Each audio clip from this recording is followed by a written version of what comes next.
Hotel کا مالک رحیم مجھے اچھی طرح پہچانتا ہے، کبھی کبھی میں اس کے خط بھی پڑھ دیتا ہوں، لیکن اس رات ہوٹل کے نوکروں بلکہ خود رحیم کا رویہ بھی بدلا بدلا سا تھا۔ پہلے تو وہ مجھے دیکھ کر حیران ہوئے، پھر ان کے انداز سے برہمی جھلکنے لگی۔ محلے کے کچھ لوگ بھی وہاں بیٹھے چائے پی رہے تھے، ان کے تاثرات بھی خاصے عجیب تھے۔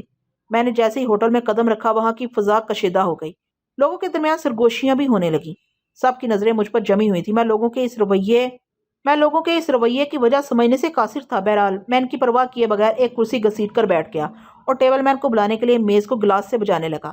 ٹیبل مین نے میری طرف دیکھا تو برا سا منہ بنا کر دوسری میز کی طرف بڑھ گیا۔ یہ سب کچھ میرے لیے بے حد تشویشناک تھا۔ پھر لوگوں کے اس معاندانہ رویے کی وجہ کیا ہو سکتی ہے؟ میرا جی چاہا کہ ہوٹل پر لعنت بھیج کر اٹھ جاؤں اور بیکری سے ڈبل روٹی مکھن لے کر کام چلا لوں، لیکن تجسس آڑے آ گیا۔ اچانک محلے کا بدنام نوجوان فضلو بھی ایک لفنگا تھا اور کوئی شریف آدمی سے تعلق رکھنا پسند نہیں کرتا تھا۔ ہم دونوں بھی بات صورت شناسا ہی تھے۔ اس کا اس طرح بلا جھجک قریب آ بیٹھنا یقیناً کسی مصیبت کا پیش خیمہ تھا۔ اس کی آنکھوں کی چمک بھی اس بات کی گواہی دے رہی تھی۔ میں نے کرسی سے اٹھنا چاہا تو اس نے سختی سے میرا ہاتھ پکڑ لیا۔ یہ کیا حرکت ہے؟ چھوڑو میرا ہاتھ، میں نے ہاتھ چھڑانے کی کوشش کرتے ہوئے کہا۔ پہلے اس لڑکی کی رسید تو دے دو، اس نے مسکراتے ہوئے کہا۔ کہاں رکھا ہے اسے؟ لڑکی؟ کیا بکواس ہے، کیسی لڑکی؟ میں سناٹے میں رہ گیا۔ مشکور صاحب کی بیٹی بانو، اور کون؟ جس کے ہاں تم فون کرنے کے بہانے جایا کرتے تھے۔ پاگل ہو گئے ہو کیا؟ مجھے تو تمہاری دلیری پر حیرت ہو رہی ہے۔ ہم بہت شریف سمجھتے تھے تمہیں، لیکن تم تو کیا ہاتھ کی صفائی ہے، کیا ہمت ہے! واہ استاد واہ! نظر تو اپنی بھی تھی لیکن ہمت نہیں پڑی تھی۔ یہ تم واپس کیوں آگے استاد؟ میں گمسم بیٹھا اس کی خرافات سنتا رہا۔ اس کے انداز سے پتہ چلتا تھا کہ وہ مذاق نہیں کر رہا۔ معاملہ بے سنگین تھا۔ اب سمجھ میں آیا کہ لوگ مجھ سے اکھڑے اکھڑے سے کیوں ہیں، لیکن عجیب بات تھی، آخر وہ لوگ مجھ پر ہی کیوں شبہ کر رہے تھے؟ میرے تو فرشتوں کو بھی معلوم نہیں تھا، حالانکہ بے اختیار میرا دل چاہتا تھا کہ اے کاش یہ خبر درست ہی ہوتی۔ میں سوچ میں پڑ گیا کہ اگر لوگ اس غلط فہمی میں مبتلا ہو گئے ہیں تو میری عافیت اسی میں ہے کہ محلہ چھوڑ کر بھاگوں۔ کیا پتا کب محلے والوں کو جوش آ جائے اور میری درگت بن جائے۔ اس کے علاوہ یہ معاملہ قابل دست اندازی پولیس بھی تھا۔ یہ سوچ کر میں تیزی سے اٹھ کھڑا ہوا۔ فضلو نے مجھے روکنے کی کوشش کی لیکن میں اس کا ہاتھ جھٹک کر تیز سے نکل آیا۔ مجھے جاتے دیکھ کر ہوٹل میں بیٹھے ہوئے لوگوں نے مجھ پر آوازیں کسے۔ مجھے اتنی ذلت کا سامنا پہلے کبھی نہیں کرنا پڑا تھا۔ میرا شمار محلے کے نیک اور شریف نوجوانوں میں ہوتا تھا۔ نہ جانے کس کی بلا میرے گلے پڑ گئی تھی۔ میں تو کئی دنوں سے بانو کو خواب میں بھی نہیں دیکھا تھا۔ اب کسی ایسے آدمی کی تلاش تھی جو مجھے حقیقت بتا سکے۔ کچھ دور چلا کہ عبدالودود مل گئے۔ محلے بھر میں وہ جورو کا غلام کہلاتے تھے۔ انہوں نے پہلے تو مجھے آنکھیں پھاڑ پھاڑ کر دکھا، پھر باقاعدہ شرمانا شروع کر دیا۔ کیا بات ہے ودود صاحب؟ میں نے پوچھا۔ آپ مجھ سے شرما کیوں رہے ہیں؟ آپ سے نہیں، میں تو خود سے شرما رہا ہوں۔ وہ ایک گہری سانس لے کر بولے۔ بھلا ایسی کون سی بات ہو گئی؟ بات یہ ہے میاں کہ ایک مرتبہ مجھے ایک لڑکی سے محبت ہو گئی تھی، لیکن میں اسے اغوا نہیں کر سکا۔ اللہ، آپ نے تو کمال کر دیا۔ ہر شخص حیران ہے آپ کے اس کارنامے پر۔ کیسی بات کرتے ہیں آپ؟ میں نے برا مانتے ہوئے کہا۔ کیا آپ مجھے احمق سمجھتے ہیں؟ کسی لڑکی کو اغوا کر کے میں یہاں نظر آؤں گا؟ یقین کیجئے میرے فرشتوں کو بھی اس واردات کا علم نہیں۔ اگر میں ایسا کرتا تو یہاں لوٹ کر کیوں آتا؟ ہاں یہ بات تو ہے، انہوں نے شدت سے سر ہلاتے ہوئے کہا۔ تاہم لوگوں نے یہ کیوں کر فرض کر لیا کہ یہ حرکت میری ہے؟ میں نے پوچھا۔ بانو نے الوداعی خط میں آپ ہی کا نام لکھا ہے، انہوں نے دھماکہ کیا۔ اس نے آپ کی محبت کا اعتراف کرتے ہوئے لکھا ہے کہ آپ فلم سٹار رنگیلے کے ہم شکل ہیں اور وہ آپ کو پسند کرتی ہے، آپ کے ساتھ فرار ہو رہی ہے۔ میں فرتے غضب سے گنگ ہو کر رہ گیا۔ اس بدبخت لڑکی نے مجھے تباہ کرنے میں کوئی کسر نہیں چھوڑی تھی۔ میں نے اپنے سر کے گھنے بالوں کو چھوتے ہوئے سوچا، میں نے اسے کس قدر چاہا تھا۔ شاید دنیا میں محبت کا یہی صلہ ہوتا ہے۔ وہ واقعی رنگیلے کے کسی ہم شکل کے ساتھ بھاگی ہوگی۔ میں نے غصے سے لرزتے ہوئے کہا، بھلا بتائیے تو، کیا میری شکل رنگیلے سے ملتی ہے؟ ودود صاحب نے مجھے اس طرح دیکھا جیسے رنگیلے کو تصور میں بسا کر اس سے میرا موازنہ کر رہے ہوں۔ پھر بولے، ہوں بالوں کا فرق ہے، البتہ آپ نتنے پھڑکاتے ہوئے ایسے لگتے ہیں۔ تب مجھے احساس ہوا کہ غصے میں میرے نتنے پھڑک رہے ہیں۔ میں نے غصے پر قابو پانے کی کوشش کرتے ہوئے کہا، اب دیکھیے۔ انہوں نے پھر مجھے گھور کر دیکھا۔ میں کیا کہہ سکتا ہوں میاں، کاش میں بھی رنگیلا ہوتا، انہوں نے کہا اور تیز سے آگے بڑھ گئے۔ پھر جمشید صاحب ملے، ان سے بھی کچھ اسی قسم کی گفتگو ہوئی۔ میں یہ بہتان برداشت نہیں کر سکتا، میں نے کہا، ابھی جا کر مشکور صاحب سے ملوں گا۔ ایسا غضب نہ کرنا، وہ جلدی سے بولے، وہ لوگ بہت غصے میں ہیں، نہ جانے کیا کر گزرے۔ پھر میں کیا کروں؟ خاموشی سے یہ بدنامی برداشت کر لوں؟ میری مانو تو کسی اور کو لے کر بھاگو، مفت کی بدنامی سے کیا فائدہ؟ میں پاؤں پٹکتا ہوا گھر کی طرف چل دیا۔ مجھے اس مسئلے پر سنجیدگی سے غور کرنا تھا، لیکن میں بہت محتاط تھا۔ مجھے صورتحال کا احساس تھا۔ محلے والے مجھ پر حملہ کر سکتے تھے، پولیس کی طرف سے بھی خطرہ تھا۔ ان لوگوں نے یقیناً رپورٹ درج کرا دی ہوگی۔ گھر کے قریب ہی مجھے وردی کی جھلک دکھائی دی۔ مجھے فوراً غائب کر دینے والی دوا کی ضرورت محسوس ہونے لگی، لیکن چہرہ دیکھ کر میری جان میں جان آئی۔ وہ سلطان احمد تھا، وہی پولیس افسر جس کی مدد سے میں نے آج ہی ایک قیدی شخص کو آتش زدہ کوٹھی سے نکلوایا تھا۔ وہ یقیناً شہنشاہ جنات تمتمراکیل کی ہدایت کے مطابق مجھ سے ملنے آیا ہوگا۔ اسے پہچان کر میری پریشانی ختم ہو گئی۔ میں اطمینان سے اس کی طرف بڑھ گیا۔ فرمائیے جناب، کس سے ملنا ہے؟ میں نے اسے پوچھا۔ آپ ابن عمران ہیں؟ اس نے پوچھا۔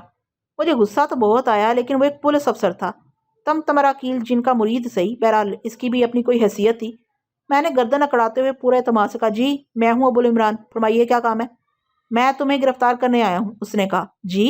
میں سٹپٹا کر رہ گیا، یہ بات خلاف توقع تھی۔ جی جناب، ویسے تو آپ میرے بزرگ، میرا مطلب ہے کہ جن بادشاہ کی وجہ سے لائق صد احترام ہیں، اس نے بڑے انکسار سے کہا۔ پھر اچانک اس کے تیور بدل گئے۔ لیکن آپ نے ایک لڑکی کو اغوا کیا ہے، میں تمہارا دماغ درست کر دوں گا، چلو میرے ساتھ۔ وہ گرایا۔ میں نے کسی لڑکی کو اغوا نہیں کیا، یہ سراسر جھوٹ ہے، چاہیں تو آپ تمتمراکیل سے پوچھ لیں۔ ہائے، تم جن بادشاہ کا نام لیتے ہو؟ وہ دہل گیا۔ میری ان سے بے تکلفی ہے، میں نے اکڑ کر کہا۔ اچھا بکواس مت کرو، اس نے مجھے ڈانٹ دیا۔ ابھی تھانے چل کر پھینٹی لگاؤں گا تو عشق کا بخار اتر جائے گا۔ کیسا عشق اور کیسا بخار؟ میں نے فریاد کی۔ میں جن بادشاہ… کیا بات ہے جن بادشاہ کی؟ اس نے لہک کر کہا۔ میں جانتا ہوں تم ان کے چہیتے ہو، لیکن تمہاری ایسی کی تیسی، تم نے میرے علاقے میں یہ جرت کیسے کی؟ وہ ایک عجیب آدمی تھا، اس کا مزاج سمجھ ہی میں نہیں آتا تھا۔ جن بادشاہ کے حوالے سے آپ جناب سے مخاطب کرتا اور فوراً ہی اغوا کے حوالے سے تو تڑاک کرنے لگتا۔ دھمکیاں اس کے علاوہ تھی۔ ٹھیک ہے صاحب، جو آپ کی مرضی، میں نے بنا کر کہا۔ میں ذرا باتھ روم ہوا ہوں۔ جاؤ، اس نے بڑے شاہانہ انداز میں کہا، لیکن یاد رکھنا میں ملزموں کو پاتال میں بھی نہیں چھوڑتا۔ یہ اجازت میرے لیے کافی تھی، اب اس کے فرشتے بھی مجھے نہیں پکڑ سکتے تھے۔ میں غائب ہو کر کسی اور شہر کا رخ کرنے کا ارادہ رکھتا تھا، یہاں تو مصیبتیں گلے پڑنے لگی تھی۔ اس سے اجازت لے کر میں گھر میں داخل ہوا اور دوا کی ایک خوراک لے لی، پھر اطمینان سے باہر نکل آیا۔ میرا ارادہ تھا کہ اب جن بادشاہ کے انداز میں مخاطب کروں گا اور ابو عمران کی بے گناہی ثابت کروں گا۔ کیا بات ہے، کیوں آئے ہو یہاں؟ میں نے آواز کو بارو بنانے کی کوشش کرتے ہوئے کہا۔ اس نے اچھل کر میری گردن پکڑ لی اور دھاڑا۔ میں فرض کی راہ میں کوئی رکاوٹ برداشت نہیں کرتا، چلو میرے ساتھ۔ کیا تم سمجھتے ہو کہ اس ڈرامائی انداز سے متاثر ہو کر میں تمہیں بخش دوں گا؟ میں نے سر پیٹنے کا ارادہ کیا، لیکن فوراً ہی ملتوی کر دیا۔ اب حیران بھی نہیں ہوا جاتا تھا، کیونکہ وہ دعا شروع ہی سے ایسے دھوکے دیتی آئی تھی۔ ٹھیک ہے صاحب، لے چلیے مجھے، میں نے ایک ٹھنڈی سانس لے کر کہا۔ جناب عالی، اس نے پھر پنتیرا بدلا، آپ جن بادشاہ کے دوست ہیں، میں ان سے میری سفارش کرتے رہیے گا، ان سے میری سفارش کرتے رہیے گا۔ اگر مجھ پر ان کی نظر کرم ہی رہے تو بہت کامیاب رہوں گا۔ میں تو انہیں پوری تفصیل بتاؤں گا، میں نے ہفا ہو کر کہا۔ آپ مجھے جھوٹے الزام میں گرفتار کر رہے ہیں۔ اوے سیدھی طرح چلتا ہے کہ نہیں؟ اس نے مجھے جھڑک دیا۔ محلے کے بہت سے لوگ جمع ہو گئے، میری اس قدر توہین پہلے کبھی نہیں ہوئی تھی۔ محلے والوں کی تنزیہ نگاہیں میرا سینہ چھلنی کر رہی تھی، وہ سب کے سب میرے خلاف بری طرح بھڑکے ہوئے تھے۔ اس نامعقول لڑکی نے میری ساکھ ذرا سی دیر میں تباہ کر کے رکھ دی تھی۔ میں یہ سمجھنے سے قاصر تھا کہ اس نے مجھ سے دشمنی کیوں کی تھی۔ سلطان احمد نے ٹیکسی روکی اور مجھے اس میں بیٹھنے کا اشارہ کیا۔ محلے والے تماشا دیکھ رہے تھے، لیکن ان میں اکثریت محلے کے لفنگوں کی تھی، جو خود بھی بانوں کے چکر میں رہا کرتے تھے۔ شاید وہ لوگ مجھ سے حسد محسوس کر رہے تھے۔ سچی بات تو یہ ہے کہ کبھی کبھی مجھے بھی خود سے حسد محسوس ہونے لگتا، لیکن میں جانتا تھا کہ میں اب بھی بانوں سے محروم ہوں۔ میرے حصے میں تو صرف تہمت اور رسوائی آئی تھی۔ بانو خدا جانے کس خوش نصیب کے ساتھ گئی تھی۔ سلطان بھی ٹیکسی میں بیٹھ گیا۔ اس نے ٹیکسی والے کو تھانے کی طرف چلنے کی ہدایت کی، پھر وہ دوسری طرف متوجہ ہو گیا۔ جناب حضرت، میں نے آپ کے دوست جن بادشاہ کی مدد سے ایک بہت بڑے مجرم کو گرفتار کیا ہے، اس نے بے حد تپاک سے کہا۔ سلطان بھی ٹیکسی میں بیٹھ گیا اور اس نے ٹیکسی والے کو تھانے کی طرف چلنے کی ہدایت کی، پھر وہ میری طرف متوجہ ہو گیا۔ جناب حضرت، میں نے آپ کے دوست جن بادشاہ کی مدد سے ایک بہت بڑا مجرم گرفتار کیا ہے، اس نے بے حد تپاک سے کہا۔ کون سا مجرم؟ میں نے اس کے بدلتے ہوئے تیور دے کر پوچھا۔ ارے جناب، اس شہر میں اسمگلروں کے دو گروہ ہیں، اس نے مدبانہ لہجے میں کہا۔ ایک چائنا مین کا گروہ ہے اور دوسرا دلدار کا۔ یہ دونوں گروہ آپس میں لڑتے بڑھتے رہتے ہیں۔ پچھلے دنوں چائنا مین کا ایک گرکا اسے ٹوٹ گیا تھا، اس نے ہم سے تعاون کر لیا، وہ ہمارے لیے کام کر رہا تھا، پھر اچانک ہی وہ کہیں غائب ہو گیا۔ ہم اسے تلاش کرتے رہے کہ اچانک جن بادشاہ نے اس کی نشاندہی کر دی۔ اب کیا ارادے ہیں تم لوگوں کے؟ میں اس آدمی کو ہیڈ کوارٹر لے گیا تھا، اس نے جلد ہی زبان کھول دی، لوگوں کے نام بتائے اور اڈوں کی نشاندہی کر دی۔ ہم نے کامیاب چھاپے مار کر ایک گروہ کا کلا کما کر دیا۔ کل کے خبرات دیکھ لینا۔ چلو مبارک ہو، میں نے گہری سانس لے کر کہا۔ میرے بارے میں کیا خیال ہے؟ اوے سیدھی طرح بیٹھو، اغوا کے مجرم، وہ دھاڑا۔ یہ معاملہ جن بادشاہ کے معاملے سے الگ ہے، تمہیں سزا ضرور ملے گی۔ یقین کرو میرا اس لڑکی سے کوئی تعلق نہیں ہے، میں نے فریاد کی۔ چلو چلو اترو، اس نے اشارہ کیا۔ ٹیکسی تھانے کی حدود میں داخل ہو گئی تھی۔ اب اندر چل کر بات ہوگی، اس نے میری پیٹھ تھپکتے ہوئے کہا۔ لیکن تھانے کی عمارت میں داخل ہونے کی نوبت ہی نہیں آئی۔ ٹیکسی سے اترتے ہی میں غائب ہو گیا تھا۔ سلطان ٹیکسی کا کرایہ ادا کرنے میں لگا ہوا تھا۔ اسے کچھ پتا نہیں چل سکا تھا۔ اس نے گھوم کر دیکھا تو اس کی سٹی گم ہو گئی اور وہ پھر بوکھلا کر ادھر ادھر دیکھنے لگا۔ ارے بھائی، او بھائی جان، کہاں چلے گئے؟ اس نے زور سے پکارا۔ پہلے میں نے یہ چیک کیا کہ میری آواز دوبارہ بھاری ہو گئی ہے یا نہیں، پھر مطمئن ہو کر بولا، میں نے اسے غائب کر دیا ہے۔ کون؟ پہلے تو وہ سر پٹایا، پھر جیسے کھل اٹھا۔ او جن بادشاہ، آدابز جناب، تم نے اسے کیوں پکڑا تھا؟ میں نے اسے ڈانٹا۔ لڑکی کے اغوا کا معاملہ ہے جن بادشاہ، میں حقیقت جانتا ہوں، اس نے ایسا نہیں کیا۔ بے شک بے شک، سلطان نے بے حد سعادت مندی سے سر ہلایا۔ آپ کیا نہیں جانتے؟ یقیناً ہم سے ہی غلطی ہوئی ہوگی۔ اچھا یہ تو بتائیے کہ اس وقت وہ لڑکی کہاں ہوگی؟ آپ تو جن بادشاہ ہیں، بتا دیجئے نا، میں ہر جمعرات کو آپ کی قوالی کرایا کروں گا۔ پہلے تو مجھے بہت غصہ آیا، پھر میں سناٹے میں آ گیا۔ گویا اب گلو خلاصی کی یہی ایک صورت تھی کہ میں اس نامراد لڑکی اور اس کے بامراد چاہنے والے کو تلاش کروں، اور یہ کوئی آسان کام نہیں تھا کیونکہ میں واقعی جن تو تھا نہیں۔ بعض معاملات میں ہم زبان بند رکھنے پر مجبور ہوتے ہیں، میں نے گرج کر کہا۔ بس میں اتنا جانتا ہوں کہ ابوالعمران بے قصور ہے۔ اب میں جا رہا ہوں، بہتر ہوگا کہ تم آئندہ اسے تنگ نہ کرو۔ وہ کچھ دیر کھڑا رہا، پھر میری خاموشی سے اس نے اندازہ لگایا کہ میں جا چکا ہوں، تو اپنے سر پر 2 ہتھڑ مارتے ہوئے بڑبڑایا، پہلے ہی کچھ کم افسر تو نہیں تھے میری جان کو کہ ایک نادیدہ افسر اور کھوپڑی پر سوار ہو گیا۔ میں اسے بڑبڑاتا چھوڑ کر آگے بڑھ گیا۔ اب مجھے مشکور صاحب کے گھر جا کر اس منحوس لڑکی کے متعلق معلومات حاصل کرنا تھی۔ دشواری یہ تھی کہ مجھے پھر پیدل چلنا تھا۔ کاش اڑنے والا کوئی نسخہ بھی ہاتھ آ گیا ہوتا۔ اب تو پیدل چل چل کر میری ہڈیاں تک کڑکڑانے لگی تھیں۔ مجھے وہ کہانیاں اور فلمیں یاد آنے لگی جن کے ہیرو کے ہاتھ ایسا کوئی نسخہ لگ جاتا تو اس کے عیش ہو جاتے تھے۔ مجھے ان پر غصہ آنے لگا۔ کمبخت کیسے فرضی قسم کے لگتے تھے۔ میرا تو یہ حال تھا کہ زندگی کی بساط پر فروزی کا کردار ادا کرتے کرتے پیدل ہو کر رہ گیا تھا۔ بہرحال جلتا کٹتا جیسے تیسے میں اپنے محلے میں پہنچ گیا۔ میں نے مشکور صاحب کے گھر کا رخ کیا۔ وہاں بہت سارے لوگ جمع تھے جو غالباً اظہار تعزیت، میرا مطلب ہے کہ اظہار ہمدردی کی غرض سے آئے تھے۔ میں ان دونوں کے درمیان کھڑا ہو کر ان کی باتیں سننے لگا۔ وہ سب اپنے اپنے طور پر یہ اندازہ لگانے کی کوشش کر رہے تھے کہ بانو اس وقت کہاں ہو سکتی ہے۔ انہیں حیرت بھی تھی کہ میں اتنی بڑی واردات کے بعد اس قدر دلیری سے واپس کیسے چلا آیا تھا۔ ارے صاحب، مجھے تو بہت ہی ڈھیٹ آدمی معلوم ہوتا ہے، وہ بردار فروش ہے شاید، ایک نے کہا۔ کہاں کی ہانک رہے ہیں جناب، مشکور صاحب نے احتجاج کیا۔ اب تو غالباً یہی ایک اچھی امید کر سکتے تھے کہ میں نے ان کی دختر بدختر سے نکاح کر کے جہنم میں اپنی نشست محفوظ کرا لی ہوگی۔ وہ بردہ فروش کے ہتھے چڑھنے کا تصور ہی ان کے لیے جان لیوا تھا۔ جی تو چاہا کہ تبصرہ کرنے والے کی مرمت شروع کر دوں۔ اس شخص کو تو میرا احترام کرنا چاہیے تھا۔ کچھ عرصے پہلے اس نے مجھے 50 روپے لیے اور آج تک واپس نہیں کیے تھے۔ ہمیشہ مجھے دیکھ کر فرشی بلکہ پتالی سلام کرتا، لیکن اس وقت خیر میں خون کے کئی گھونٹ پی کر رہ گیا۔ میں بانو کے کمرے کی طرف بڑھ گیا۔ میں جب کبھی یہاں فون کرنے آیا کرتا تھا تو وہ عموماً اسی دروازے سے نمودار ہوتی تھی۔ میرا اندازہ درست ثابت ہوا۔ اس کی تائید اس کی متعدد تصویروں نے کی جو دیواروں پر آویزہ تھی۔ ہر تصویر میں اس کا انداز مختلف تھا۔ ایسا لگتا تھا جیسے وہ فلموں میں کام کرنے کی شوقین رہی ہو، لیکن اس منحوس لڑکی نے خط کے ذریعے مجھے مصیبت میں پھنسا دیا تھا۔ اس سے تو بہتر تھا کہ وہ خط کے مطابق عمل کر لیتی۔ میں نے سوچا کہ پہلے وہ خط تلاش کر کے پڑھوں، کچھ پتا تو چلے یا ہر چکر کیا ہے۔ وہ خط کس کے پاس ہو سکتا ہے؟ مشکور صاحب کے پاس یا پولیس والوں کے پاس؟ میں غور کرنے لگا کہ مشکور صاحب نے اسے کہاں رکھا ہوگا۔ ایسی چیزیں عام طور پر جیب ہی میں ٹٹولنے کا فیصلہ کر لیا۔ مشکور صاحب ڈرائنگ روم میں سوگوار بیٹھے تھے۔ ان کا چھوٹا بچہ ان کے برابر ہی بیٹھا تھا۔ میں دبے پاؤں صوفے کے پیچھے پہنچا، پھر میں نے مشکور صاحب کی اوپر والی جیب میں جھانکا۔ اس میں کچھ کاغذات اور کرنسی نوٹ رکھے نظر آ رہے تھے۔ میں نے دھیرے دھیرے 2 انگلیاں کینچی کے انداز میں ان کی جیب میں ڈالنے کی کوشش کی، لیکن اناڑی پن کے باعث میرا ہاتھ ان کے سینے سے ٹکرا گیا۔ وہ بری طرح اچھل پڑے، شاید انہیں گدگدی کا احساس ہوا تھا۔ پھر میں نے دوسری کوشش کی اور اس میں کامیاب بھی ہو گیا۔ کاغذ کا وہ ٹکڑا میں نے ان کی جیب سے تو نکال لیا، لیکن آخری لمحوں میں مجھ سے چوک ہو گئی اور انگلیاں جیب سے باہر آتے ہوئے پھر ان کے سینے سے ٹکرائیں۔ انہوں نے اپنے بچے کے ایک جھانپڑ رسید کیا۔ بچہ روتا ہوا دوسرے کمرے میں چلا گیا۔ میں ایک طرف ہٹ گیا تاکہ سکون سے وہ منحوس تحریر پڑھ سکوں۔ میں نے کاغذ کی تہیں کھولی تو میری باتیں کھل گئیں۔ واقعی وہ بانو ہی کا خط تھا۔ میں نے بے تابی سے خط پڑھنا شروع کر دیا۔ لکھا تھا، پیاری امی، میں اس گھر اور اس گھٹن سے تنگ آ گئی ہوں۔ یہاں مجھے اپنا مستقبل تاریک نظر آتا ہے، اسی لیے میں ابوالعمران کے ساتھ جا رہی ہوں۔ مجھے تلاش کرنے کی کوشش نہ کی جائے۔ آپ کی بانو۔ میں پھر الجھ کر رہ گیا۔ خط میں صاف صاف میرا ہی نام لکھا تھا۔ میں نے خط جیب میں ٹھونسا اور پھر کچھ سوچ کر بانو کے کمرے کی طرف بڑھ گیا۔ اس قسم کی لڑکیاں عموماً ڈائری بھی لکھا کرتی ہیں۔ اب وہ ڈائری میری آخری امید تھی۔ ایسی ڈائریوں میں عموماً اشعار بھی ہوا کرتے ہیں اور کبھی کہیں آنکھیں اور ہونٹ بھی نقش ہوتے ہیں، اور اس کے علاوہ ہر طرح کی سہیلیوں کے پتے اور فون نمبر بھی درج ہوتے ہیں۔ مجھے ایسی ہی کسی ڈائری کی تلاش تھی۔ کچھ دیر تلاش کرنے کے بعد مجھے ایک ڈائری مل گئی۔ میں نے بستر پر نیم دراز ہو کر ڈائری کے مندرجات کا جائزہ لینا شروع کیا۔ شروع کے کئی صفحات تو احمقانہ اشعار سے بھرے پڑے تھے۔ پھر مجھے ایک صفحے پر اپنے مطلب کی تحریر نظر آئی۔ اس نے جمیل نامی ایک شخص کے بارے میں لکھا تھا جو اس کا ٹیوٹر تھا۔